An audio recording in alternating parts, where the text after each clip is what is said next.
Yes, it is. I am live.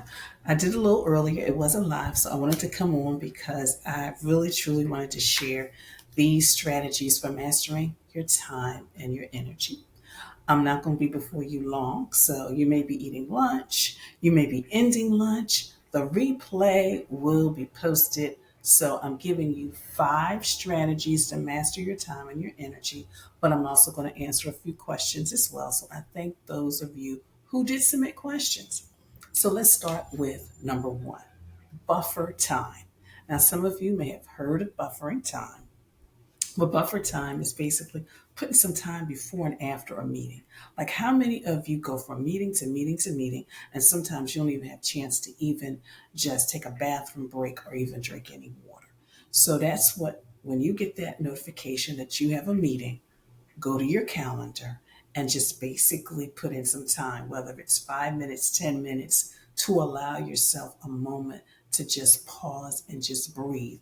But also, if you have to present each one of these meetings, it gives you a time before to organize your thoughts. If you're someone after a meeting who has to give information to your team, it gives you a chance to organize your thoughts. So think about that buffer time. The second thing is to double the time it takes to do something. Now, you're probably saying, Janet, I don't have enough time in the day, so now I'm going to take extra time. But think about, we're talking about your time and your energy, your stress levels, your anxiety levels. So, say, for example, you think something's only going to take 15 minutes, but you double that time to give yourself 30. And we all know sometimes things take a little bit longer than we actually, had planned. So at least if you plan for 30 and it takes you 20, 25, you'll feel less stress and also that anxiety level be lower. But if you only allow yourself 15 minutes and it takes you 20, 25, 27, then you're thinking about all the stuff that you had already planned after that task and how everything is going to be kind of delayed or backed up. So that's number 2. Number 3 is making sure you take your breaks and your lunches. That is so important because it re energizes us. It allows us to have a moment to just pause because you're responding to emails, phone calls. Maybe you have, direct contact with clients and customers. You need a moment. You need a moment to breathe, to stretch, to maybe do some visual imagery, but you need just a moment just to close your eyes, specifically if all you are doing all day long is looking at spreadsheets and documents and font sizes. You need a moment just to pause. So think about that. And of course, number 4, review. Review your schedule daily. Don't just, look at your calendar and see what time it is, but just review. Because that's sometimes where you may need to be able to make some adjustments. And, because you're constantly getting different tasks, different assignments, different deadlines. So it allows you, one, to just prepare yourself. Okay, this is what my day is going to look like tomorrow. Make any adjustments because maybe you only thought you had one meeting. Now all of a sudden you have 3 and 4. Make those adjustments. Time, energy wise, because you may have to say, you know what, if I'm going to be doing all of this tomorrow, I need to either, have more fruits, more vegetables, protein bars, more water, something. And then the last thing is clearing your desk. Because when you clear your desk at the end of your workday, it does something. It just allows you to kind of organize all the thoughts and the projects and tasks and to-dos. But also that next day when you come in, you're more focused on what you have to do and not kind of feeling disorganized and overwhelmed because you see this pile here and that pile there. So those are some strategies for you. So number 1, your buffer time before and after. Number 2, double the time it takes for you to do the task. Reduce that stress level, reduce that anxiety. Make sure you take your breaks and your lunch, and also try to do it away from your desk because I work from home, but I like to go into what I call the executive dining room, and I'll sit there and I'll just, I'll pull out the good china, I treat myself during my breaks and my lunches. Sometimes my break is just a walk around the block. But we have to really look at our energy and all the things that we do to take away from that and then begin to incorporate things that can put something back into and increase our energy level. Review your schedule. Just review your schedule the first thing you get in because maybe overnight some things have changed. But then also, review your schedule at the end of the day and make any adjustments needed. And of course, making sure you just clear that desk because I'm telling you, it's nothing like coming into your workspace and just seeing your desk where you can actually see at least a portion of your desk. So, those are 5 strategies. But then, of course, thanks to you, I received a few questions and I wanted to respond to them. I've got about 3 I want to respond to.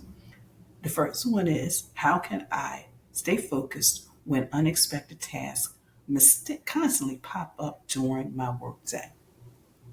Well, one of the things you can do is in staying focused is knowing when things are due. That helps you stay focused. So if you get an email for something and you know that that is something, that is a task that you can do within 7 days because what you're working on right now is due by 5 o'clock, then that's how you kind of stay focused. But then also, you may be working on something, all of a sudden something comes in and it does have a 5 p.m. deadline. And so then whatever you're working on actually has to be kind of pushed back a little. And that's why it's important for us to look at our schedule regularly so we'll know what we're doing, where our projects are, and also think about the visuals that you use. I'm a very visual person. So I have a flip chart that actually has my monthly, but then I also have a whiteboard that has my 90-day projects. So that visual kind of helps me stay focused on everything that I need to do. So think about your visuals as well. And a lot of you are tech savvy. So you've got the apps, you've got platforms. Utilize those to help you stay focused on things. Number 2, what's something I can start doing to stop feeling so drained by 3 p.m.? Breaks, lunch, but also look at your what you're eating as well. And that's something you can have a discussion with your healthcare provider or possibly a nutritionist. Because I know if I do a lunch and I have anything like a bread, and I'm actually thinking about a bread, like a roll of bread or some type of pasta, I'm not going to be have that energy for the rest of the day.